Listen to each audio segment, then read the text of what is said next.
Did how inflationary. That reminds me of like. Woo! Woo!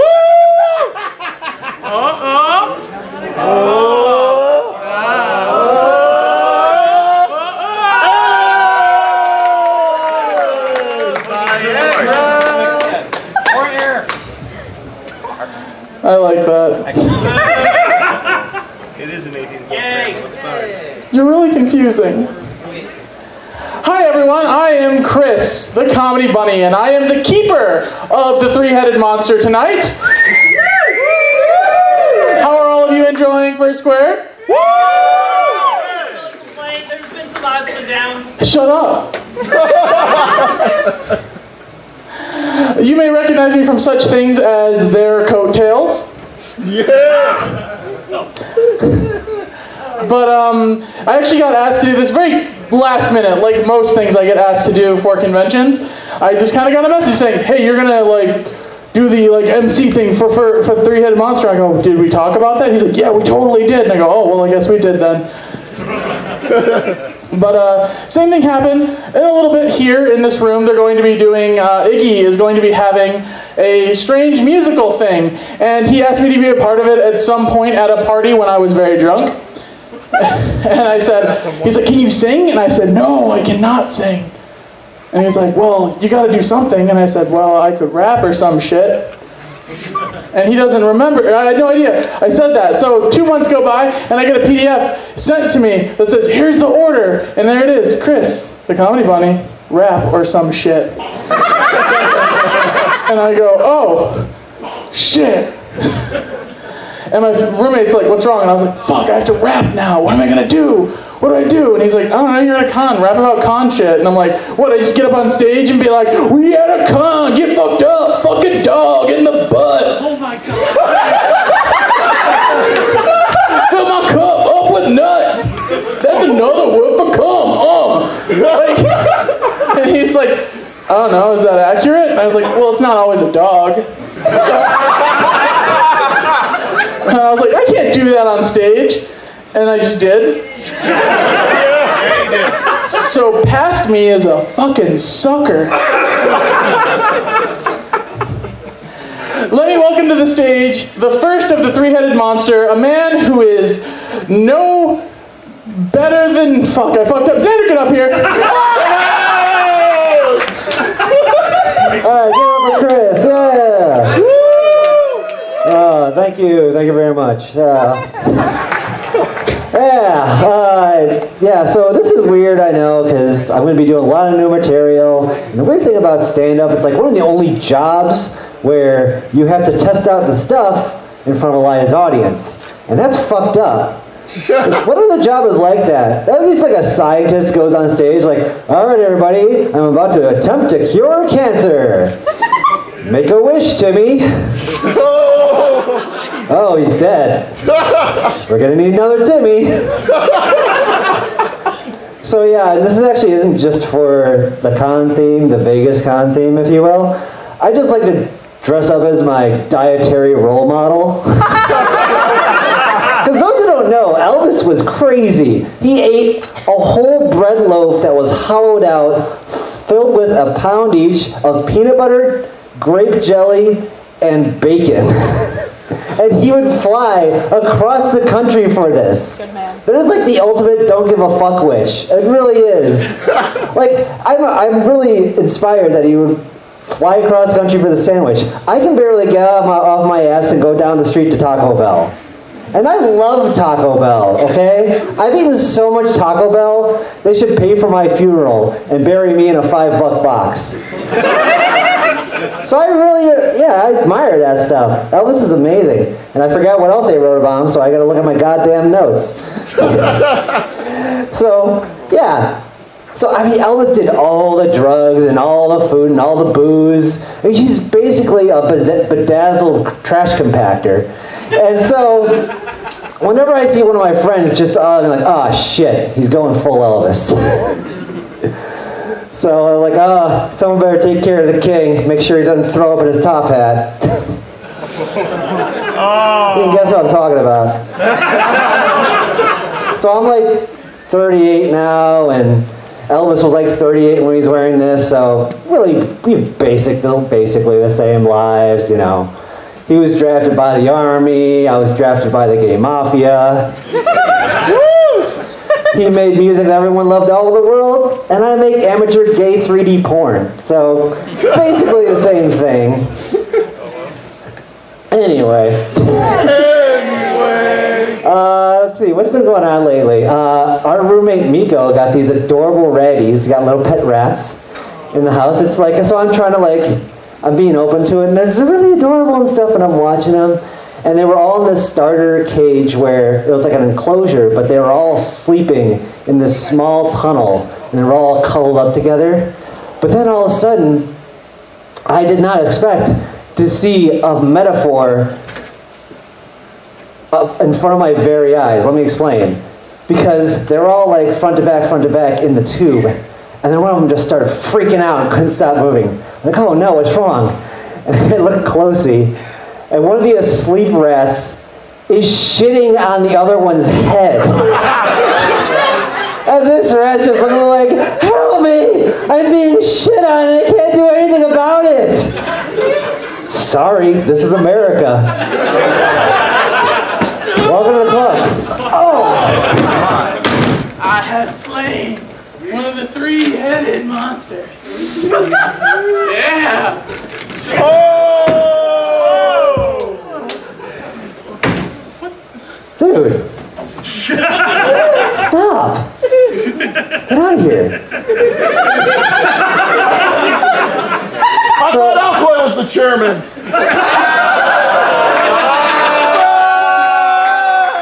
So yeah, rats are really cute, you guys. My life's a fucking cartoon. So now I gotta share with you just some random thoughts I have, because I can't turn it into a whole thing. So here we go. First of all, if you ever find yourself piloting a giant meat robot, you are too high. And that's what it feels like, really, because the most basic things feel amazing. Like if I'm dragging a file folder over into another file folder, I'm like, oh man, I am the greatest hacker alive. Or if I open a swinging door, like, oh shit, it's American Gladiators. It's so weird. But what I love about the state is I have all sorts of random thoughts.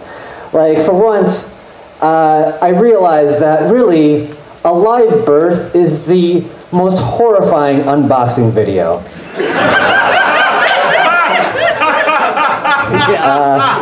Something else I realized, the Fire Festival is basically Burning Man without drugs. And if someone asked me for my tax policy and if I was running for president, I would just say the blue shell Mario Kart. It's funny if you think about it. It's funny. So, and then here's another thing, is if I'm an organ donor, if only just for the reason I hope a straight person gets my eyes, so then I can give my queer eyes to the straight guy.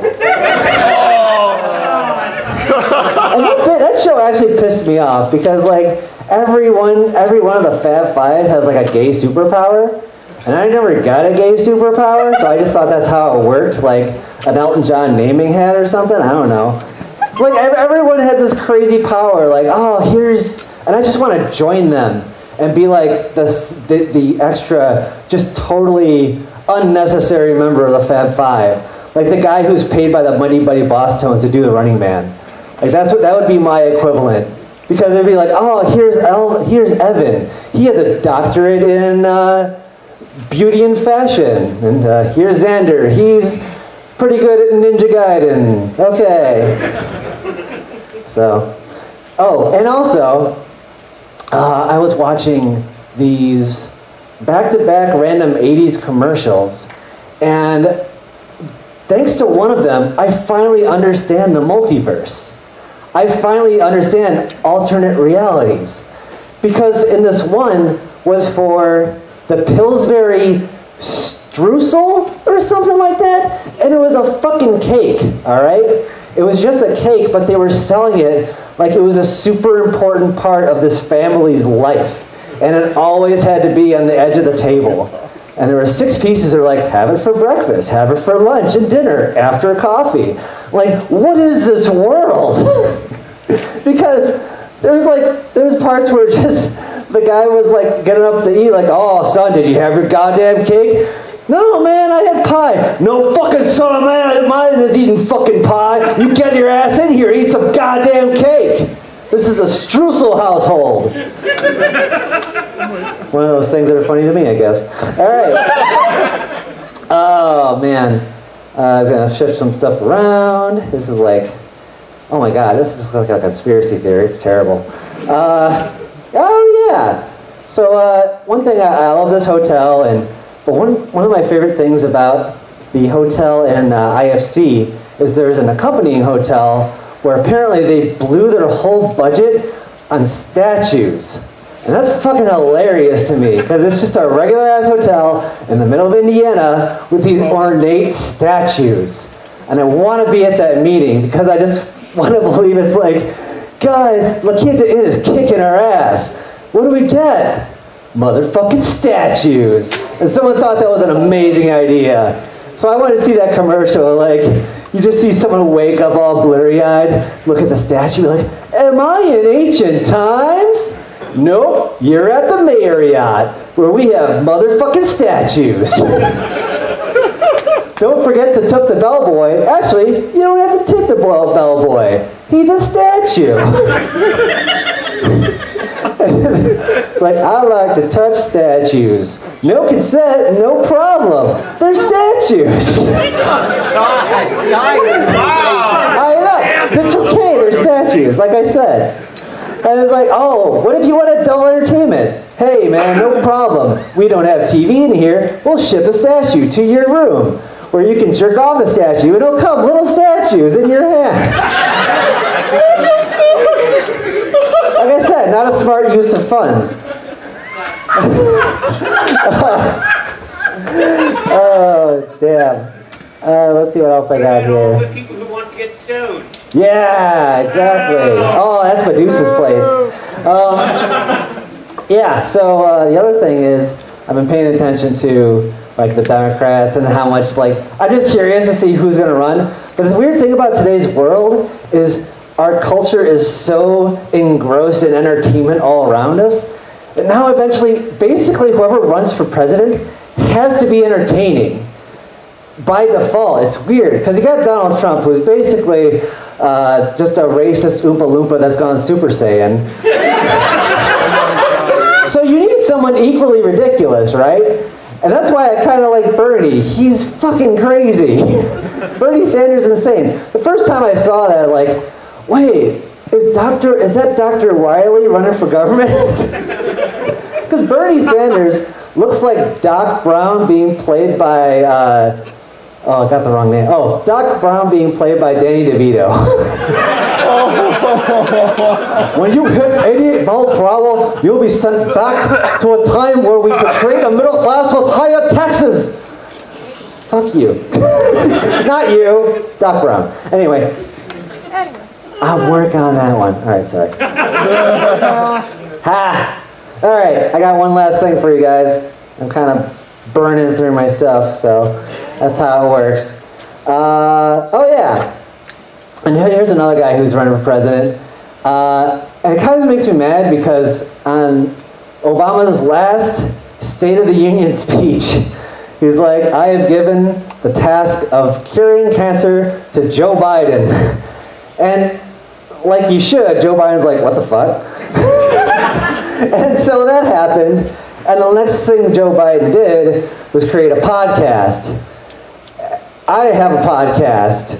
You shouldn't go from vice president to podcaster. That should not be the law. That's like Will Smith, right? He's a YouTuber now. YouTube should be for the rest of us, right? It should be for like people like me who have no right being on TV. If you see me on TV, something's gone definitely wrong.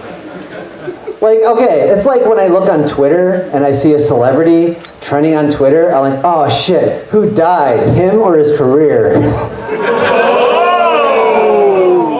this is what I think every time I see someone who's trending on Twitter. But here's my thing, so like Joe Biden, right? he was told to give cancer. He makes a podcast. And I'm just like, oh my God, what's this podcast going to sound like? Is this like part of the equation to solve cancer? Is he just going to be like, hi, I'm Joe Biden, and today we're going to start to solve cancer. It's going to be the hardest thing I ever do in my life.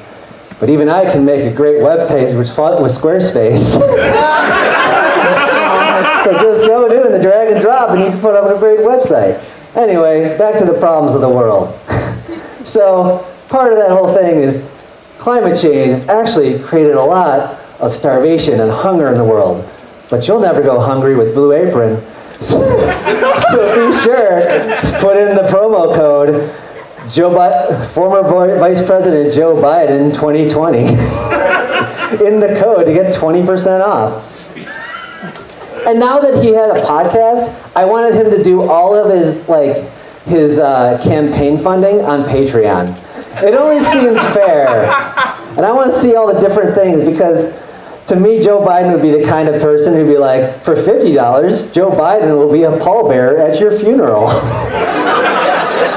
And I love it because, that's just, he would assume that he's going to outlive all of us because he's fucking Joe Biden. And then for $150, Joe Biden will come to your casket at your funeral, walk up to your casket, put on a tungsten octagon, salute, and walk away. And just everyone were like, oh my God, that was Joe Biden. Did he know him? That's amazing. What did he do? So like I said, one thing that's funny to me, I can't believe I blew through all my shit. I know I'm forgetting things, but I'm probably going over time anyway. So that's all I got for now. Thank you very much, guys. Thank you very much.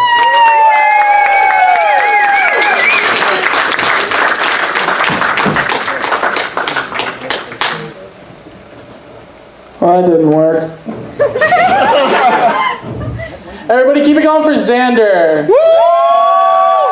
Xander the blue.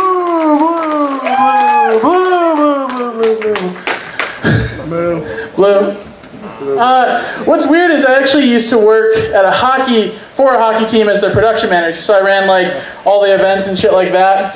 And I had the guy who announced the game, so he'd be like, it's a goal, that dude. And he loved to do the echo, so it'd be all like, it's Jason Baxter. And he loved doing it. It's cheesy as shit, but yeah, you can have a couple, whatever. Well, one of the players' names was Joe Cox. Some of you are ahead of me. And he had to announce Joe Cox. And he was like, number 13, Joseph Cox. And I'm like, you nailed it, dude.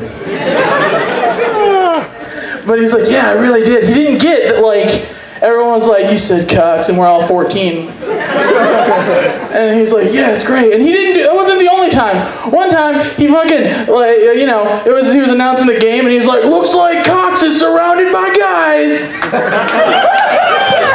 And I'm like, usually it's the other way around. He's like, yeah, he is a good offenseman.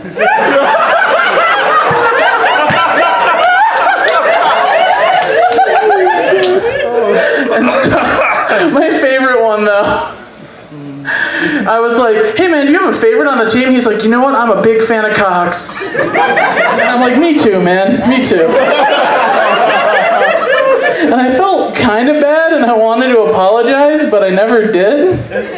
Because, how do you have that conversation? So, all those times I was being very real and human, and, we were having those moments we were sharing. Yeah? I was laughing at you. And your severe ignorance of dick jokes. That's a weird thing to talk about. But let me welcome a man whose blood will not let him not apologize, Panda! Thank you. Oh my goodness, Fursquared! It is awesome to be back on here. This was the very first place we performed the Three-Headed Monster back in year 1 of this convention. Always a pleasure to be back here. Normally I get up here and first thing I do pretty much every year is I look at Alkali and I complain because we're in Milwaukee in February.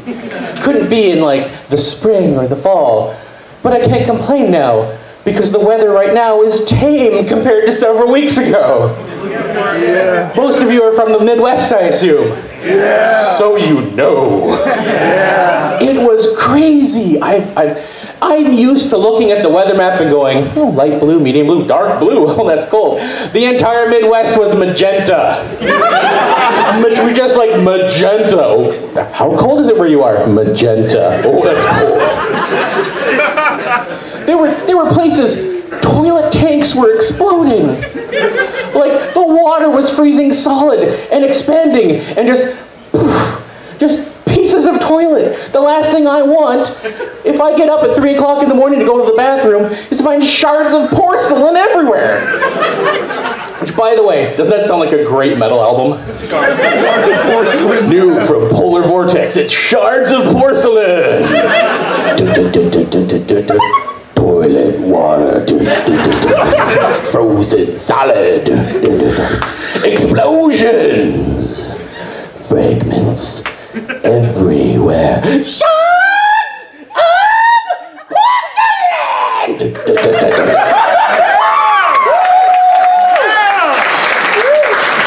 I want this album, please. This needs to happen. But it was crazy, like it was just weird how so cold it was. And we all know what it was from, right? It was all over the news. The Polar Vortex. Which, by the way, I am disappointed, furries. A major news event with the word vor in it, and you did not take advantage. Where was my artwork of giant anthropomorphic whirlwinds gobbling up heat? There's a fire Polar Vortex full. Oh my God. But I think the crazy thing was, it wasn't because of the polar vortex. It was because of the polar vortices. If you were reading about it, yes, that's right.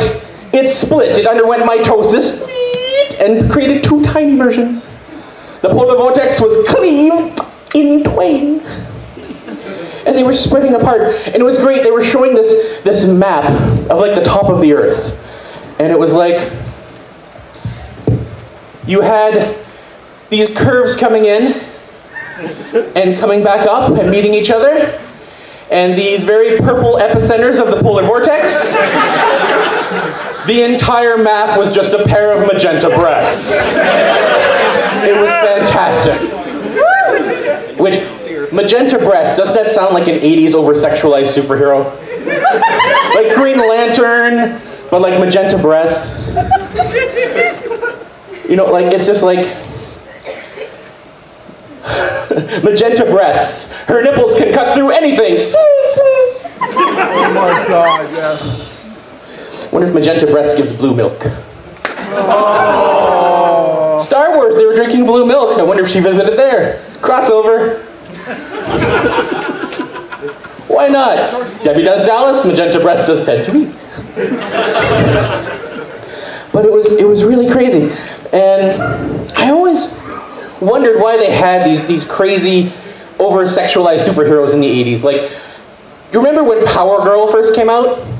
She's Supergirl's twin from another universe, but wears less clothing and has double Ds. What? No, it's great, it's fantastic. Why? Why is this a thing? Like, I can imagine them trying to, like, oh, let's give her, like, her own theme song. Supergirl, but with bigger breasts now. Supergirl with double D tits.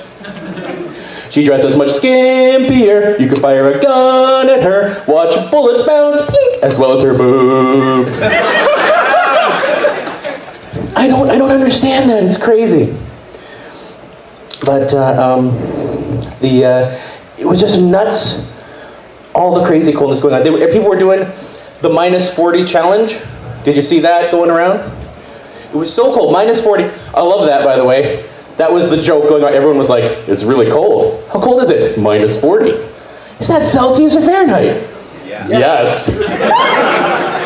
It's like, okay, it's the one time you can use that joke. But it was crazy because the Dragon Show did it. If you looked at the Dragon Show Twitter, they would, like, boil a pot of water, and you walk outside and it's minus 40, and you just let it fly, and it just goes into ice crystals. No water hits the ground, it's instantaneous freeze because of how cold. And a buddy of ours, you might know him, Boozy Badger, he went on Twitter. So, I've heard people talking about this minus 40 challenge. So I gotta ask, what happens when you pee? And it's a valid point, and I can just imagine someone just like, that would be hilarious. You might end up with, you know, yellow flecks all over you, just have a giant yellow snow cone down hanging beneath. But I had to think, number one, do not expose your genitals to minus 40-degree weather.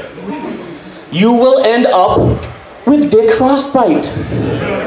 Which, A, sounds like a great supervillain for Magenta Breast to fight. Oh no, it's you, Dick Frostbite, you hardened criminal. With the frostbite, doubly hardened. Or, oh my god, Joe, sorry. You will either end up with, or let's face it, Dick Frostbite, really bad choice for a weatherman. You get out there and they're like, and up next with the weather it's Sally Storms. Up next with the weather it's Thomas Thunder. Up next with the weather, Dick Frostbite. I want this to happen. And I was like, it's Richard. No, you're Dick Frostbite. Deal with it. But I had to up it. So I responded to Boozy. I'm like, okay, when you pee, what if you jerked off at minus 40? First of all, is it possible to get friction burn and frostbite at the same time? And second of all, it's a little thicker. What's going to happen? Is it going to like just do the like it's a 120-year-old trying to jerk off? It's just dust coming out at this point? Or is it going to like freeze solid, like little like jizz javelins shooting out at you? Dick Frostbite superpower. And if it did that, it'd be like, dude, grab the dartboard. 7, 12, triple 20. Oh my god. But the last ones, well, they kind of dribble. They don't really. So you'd have like, you know, little jizzicles hanging down from you. Sidekick for Dick Frostbite. The Joker and Harley Quinn, Dick Frostbite, and jizzicles. I need this comic in my life. Somebody draw this. But,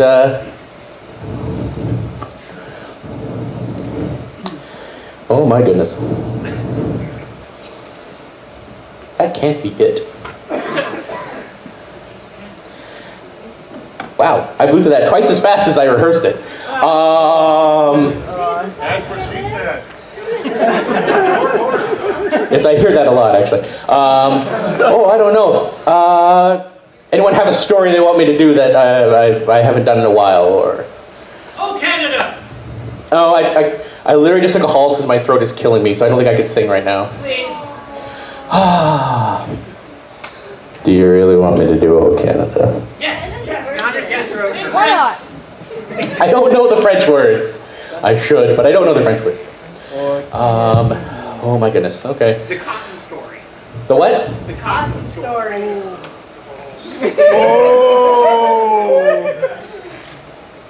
That story I've tried not to tell anymore because I've realized that's kind of racist. I'd have to get okay. Never mind. No, I don't think I can tell that story anymore. All right, since I do a Crestwood, I will do Oh Canada, and then Alkali or Xander, think of something and then yell it at me when I'm done singing. How about Mama Dez? Mama Dez. Mom Dez? Oh, okay, I can do Mom Dez. Sorry, screw the song. Deal with it, it's my act. Mom Des. Mom Des is my name for my mom. I like to call her Mom Des. She is an adorable little British lady, about this tall now. We used to be the same height, not anymore. But yeah, she's almost 80 now. It's crazy.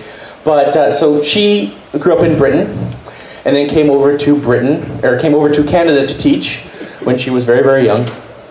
And there's a lot of things you have to be careful with when you go to a different culture. Certain things don't have the same words, or they don't mean the same thing. She showed up to work and was talking with the principal, and he's like, "Oh, what's your experience?" She's like, "Oh, well, I've taught this, and I've taught that, and I have this many years in this." And she goes, "Oh, well, you're an old pro then, fantastic." And here, old pro, oh, you're an old professional, you've done this before, you know what you're doing. In Britain, he just called her an old prostitute. She knows what she's doing, she's done this before. When she went home literally in tears, and my dad was like, "No, let me explain." But she's gotten into trouble for that before. She was teaching elementary school. She decided to go purchase some items for the class, some pencils and some rulers. Oh boy.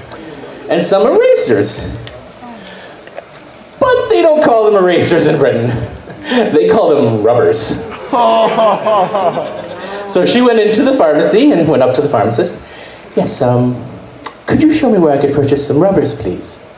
"Oh, sure, right over here." Leads her to the prophylactic section. She goes, no, the rubbers, like, the kind with, like, Fred Flintstone on them." What the fuck? "I don't think they make those." Can you imagine the Fred Flintstone condom? "I'm gonna yabba dabba do you."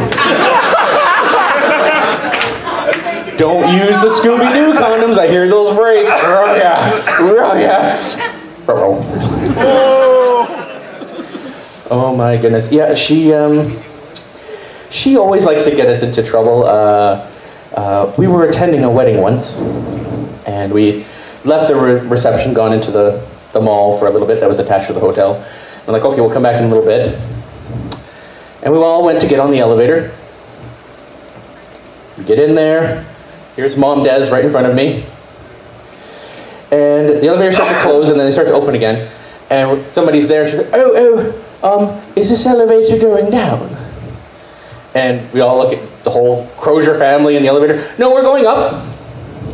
And the lady just gets offended and walks away. What happened? And as the doors are closing, here's my mother saying, "Which is the finger you don't point with?" Everyone in the back of the elevator went, "We're going up." She went, "We're going up." And since she was front and center, this lady thought the entire elevator was flipping her off. "We're going up. Deal with it." Oh, what else?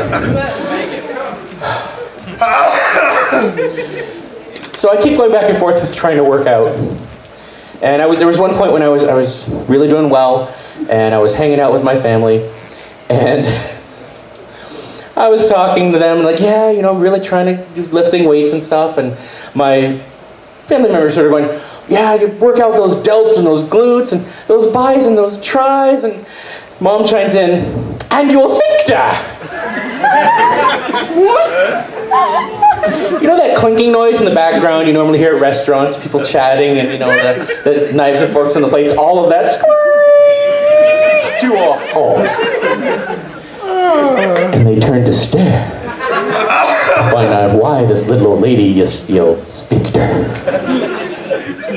And I know she's British. Is that a British thing? Is that like sported dick? "Oh, can I get a side of sphincter, please? Make sure it's well tenderized." Oh my god. And I'm like, "Mom, why did you say that?" She goes, "Well, it's a muscle. I've heard it on one of my medical shows." Not wrong. Not exactly right either. My sister-in-law, who is a nurse, leaned in and whispered to her where that muscle is located. And she went whiter than the wine she was drinking and only said like 7 more words the rest of the night. Waiter, more wine, please. And when he brought it, leave the bottle. She is adorable, though. I think, yes, it is time, once again, for me to relinquish the stage. Thank you very much for letting me ramble on up here. I hope you had a great time. And bring Chris Cover Bunny back out. Hey, Chris!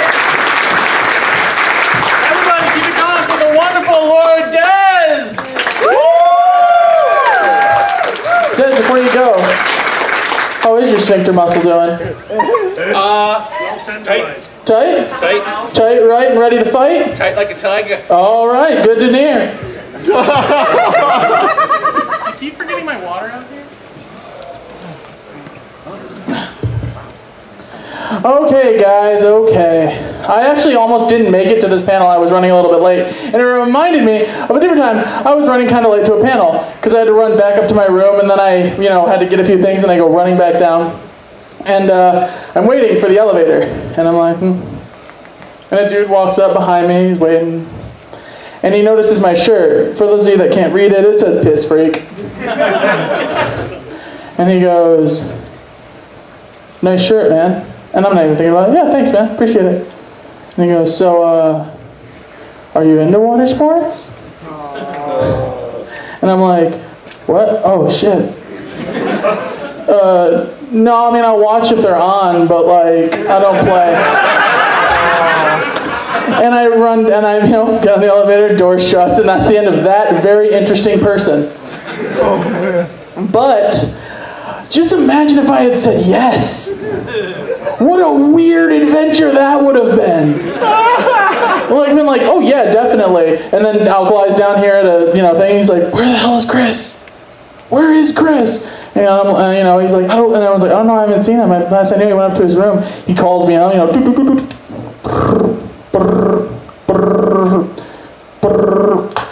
hello? Where are you? Just hanging out. What's up? Don't you gotta be somewhere? I don't know. Are you coming? Seriously? Well, I will be in a few minutes. What's going on? Hang on a second. Where are you? I'm in heaven, baby, and I hang up the phone.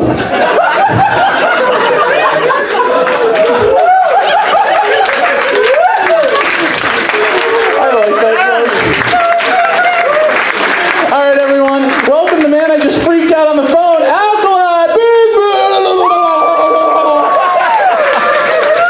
You made me so wet.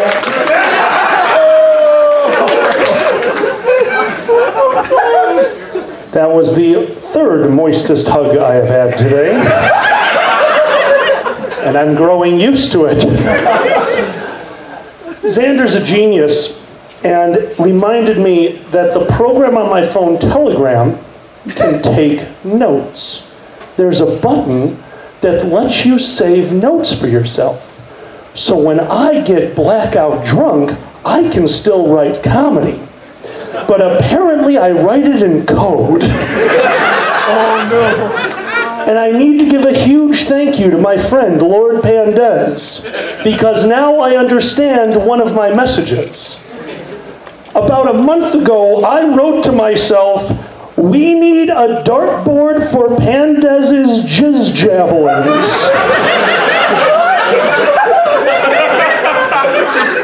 So now I know.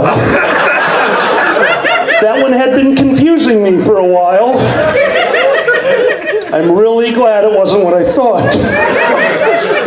Because I also apparently ordered a dartboard while drunk that night. So imagine my ire waking up in the morning and reading my messages like, oh, okay, I don't know what that means. And then a box shows up at the house like, I don't want to know the next step in this scenario. But now I'm fine. But bunch of stuff has happened since the last time I performed. I work in Chicago, as a lot of you know. Chicago is a wonderful place to work, not a wonderful place to park, as I found out. Because Chicago has two things in abundance. One is crime, and two is intelligent people. And I found out something when my car got broken into. You can steal so little that the cops don't actually care. And Chicago has figured that out. I walked out of my office, went to my parking garage, and found my window on the car shattered. I thought, oh, I don't have anything in there. What could they have taken? They took $2 and change, the wheel lock for a Honda CR-V tire, and my ice scraper. 2 days later was the polar vortex. They turned that thing around for a cool $1 million, I'm assuming. It's the only thing I can figure out. But I did have to call the cops because my car was broken into, and I explained to them the scenario. Like, sir, what was stolen? And I went through that with them. I go, your ice scraper? Like, yes. Those bastards. I can't believe they would do that to you. How could they be so insensitive? Oh, yeah, I know. And then I realized I'm talking to a cop about an ice scraper that my car had been broken into. This is probably not the exact stream of consciousness that I was looking for when dialing the police. Made all the better when I received the police report. Because this man had actually written down under items taken the word stuff. That's when I realized, man, crime really doesn't pay unless it's snowing. Then you can totally just steal ice scrapers because nothing was ever done with it, which is okay. It doesn't bother. If somebody needs an ice scraper so bad that they're walking through a parking lot, it's like, oh yeah, bam! Oh, thank God. He needed it more than me. But what I needed was a window. Because as I told you, 2 days later was the polar vortex. Oh, no. Well, I have a car that I need to use to get to work. It's about a 20-mile drive down a interstate. It goes very fast sometimes, but it's Chicago, so it goes very slow at other times. This day it went slow. But I'm semi-intelligent sometimes. I have ideas that don't result always in people's deaths. So I figured, how can I fix this window? I have a kitchen. I own saran wrap. I went a little overboard with the saran wrap. I realized that going around the door wasn't creating much of a seal, but if it went up and around the whole car, perfect seal. Think about it. Saran wrap, you want a nice, flat curve. Up, over, block that door, under, over. It was a large roll of saran wrap, and I got bored, so I left the box in the saran wrap wrapped around my car, which now looks like the weirdest Ace Band-Aid you have ever seen. I figured, well, I'm having a bad day, but at least I can get some laughs out of people on the road. I did. Somebody was driving next to me and saw my Band-Aided car with an empty box of saran wrap wrapped up in the saran wrap over my broken window. And they hit the car in front of them. It's a minor fender bender, minor, and I felt so bad. I felt I distracted a fellow driver. So I had to stop, and I pulled over as they pulled over to exchange information. I am so sorry. It's like, what is wrong with you? Like, I am so sorry. I was just going for a toilet. No! Dude, you could just go around the door. What? How did you get in your car? There was no information exchange. There was a 20-minute conversation about what I could have done with tinfoil and a staple gun. It's a pretty good time. But it made me realize something else about Chicago because I was freezing in that car. Obviously, it's not a perfect seal, but I realized that we are in this wild snowstorm that has gone through Chicago, and our streets are perfect. We have some of the most brilliant plowmen out there until it comes to my driveway in front of my house where they have decided that I am obviously the undead and they needed to build a wall. They have the watch manning the wall. Jon Snow is up there knowing nothing. Me and Xander are outside. I gave up. I called Kage. He gave me the recipe. I blew up the front of my driveway. It was easier than trying to shovel the cement that the snow had turned into. And it's Chicago snow. So Chicago snow falls and it's white. And it blankets the world in this beautiful white pearl-esque thing. There was a word that I had there and it was gone, so I went with thing. Great job. There's my vocabulary for you. The improviser needs to come up with a word. How's thing? Yes. But 20 minutes later, after the snow falls in Chicago, angels shit on it. Because if you've ever been to Chicago, you know that we don't have white snow. It's brown or black or depression. Not depressing, it's a new color available only in Chicago after it snows. Like, nice depression out there today. Yes, very. Have you shoveled yet? No. I've pulled all my back muscles already. How are we doing it today? Going really fast. Which is another fun thing about Chicago, is because we park in the streets.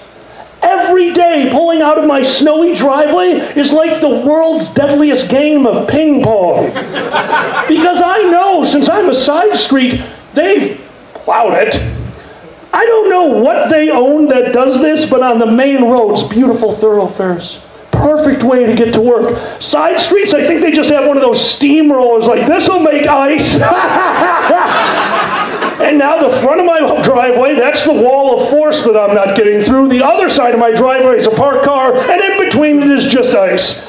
Here we go. Let's see what happens today. I have a pile of notes in my car anyway. Here you go. Until one morning, when I was a little too tired to go to work, and I wasn't having it. I went outside and I had been heavily plowed in. Heavily. Now, if you can't tell from the side view, I'm not a really athletic guy. Me and shoveling don't really get along. Me and shoveling is like, if I put my weight behind this thing, there it's kind of in the grass, fine. I'm not shoveling the bottom of my driveway alone. I have four-wheel drive. Let's see what happens. Well, allow me to tell you the story of the sideways car. Because I got all the way to the bottom of my driveway, and I had one tire still touching the ground, and that tire had traction. None of the others did. And I don't care what I did to the wheel. The car just was decided, it's like, no, I'm going to face me. And Xander, my loving, wonderful mate Xander, came outside to find my car horizontal in the driveway. And without missing a beat, looked me dead in the eyes, hugged me and said, "You drive like me now."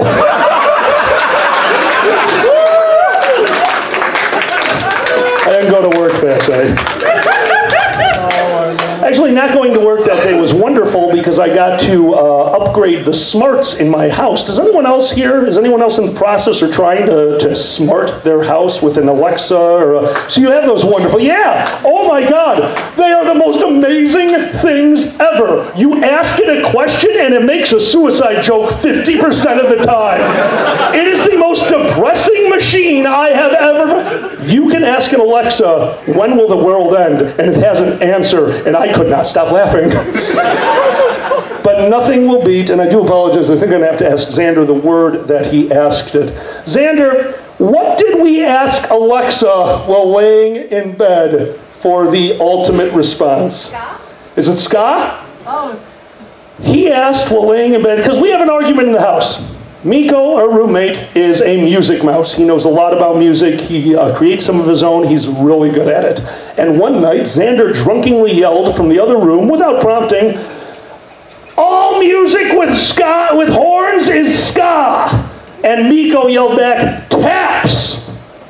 Oh! So that night, laying in bed, Xander asked Alexa, "Alexa, what is ska?" And as you know, Xander has heart complications. And Alexa said, "Cardiac arrest. Cardiac arrest is the symptom." I shit you not, apparently ska, S-K-A, sudden cardiac arrest. Our Alexa wants us dead, and I have already put her in the will. She's getting everything. She's changed our life. Before, I know what all of you are thinking, a smart house, that has to be great. You use your voice, you turn off all the lights, you're going to save so much energy. No! Here's how a smart house actually works. You get it the first day, you set it up, and now you can control your house with your voice. And then certain things stop working, so that light stays on forever. Because I'm not going to let a robot tell me what to do. My basement draws more power than thermal reactors right now. And then you forget which outlets are on smart outlets, because we have a thing. Alexa, turn off everything. We have lost 3 podcasts because of that. Don't plug needed equipment into something that can be turned off by drunk people who aren't in the same room. Life advice for you. I apologize. I'm trying something a little different. If you haven't noticed, I'm not telling any of my old stories. I was serious when I said I've been writing stuff down while drunk. This is the scariest list of nonsense I have ever found. So I'm just kind of going through, reading it, and then deciding what to say, and I'm realizing I send myself a lot of drunk porn. Here is the last 5 items in my I want to remember this tomorrow list. The words 5-inch diameter in 7 quotes. To introduce MST3K, I should vomit on the table and walk away, then go home. A password to something that I have no recollection of signing up for. It doesn't say what it is, what it's for. It's just a password. It's really worrisome. If you... I'm not reading that one. If you use the physics found inside of the movie, and then it's gibberish, I think it meant that movie with you'll shoot your eye out. That's total gibberish right there. If you use the physics from that movie and you pre-cum while hugging a lamppost, you might get your dick stuck. That is something I wrote down and needed to remind myself. Hey, do not go and hug lampposts. I know where you're going.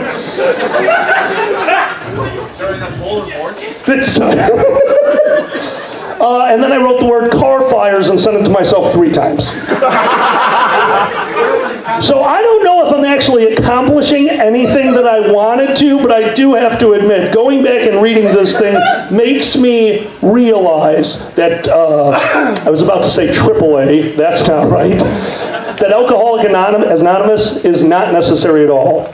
If you ever feel like you're drinking a bit too much and you want a reason to stop, write down your thoughts. Yeah. I think as of right now, I'm going to go cold turkey for about 5 minutes. And checking my time, and that is it. We want to get set for the next panel. Ladies and gentlemen, my name is Elkley. Thank you so much. Let's bring Chris back up to the stage. All right, everybody, keep it going, keep it going. Can I get all of our performers out? Come on. There you go. Good job. Good job. Elvis, tight sphincter, and the Jew. All right, everybody. This has been Three-Headed Monster. I've been the Keeper, and these have been your people. Goodbye. I'm bad at this. Yeah. All right, now, get out. Yeah, what do you mean, your people? Get out. Come back, though, but get out. Like, wait out there. Silver Gato Man, he bought me a coffee. Silver Gato Man, here is the song for thee. He likes to video all the panels at the cons. You should go and watch them whether they are short or long. Silver Gato Man, you video that's not a jibe. All of you go to his YouTube channel and like and subscribe.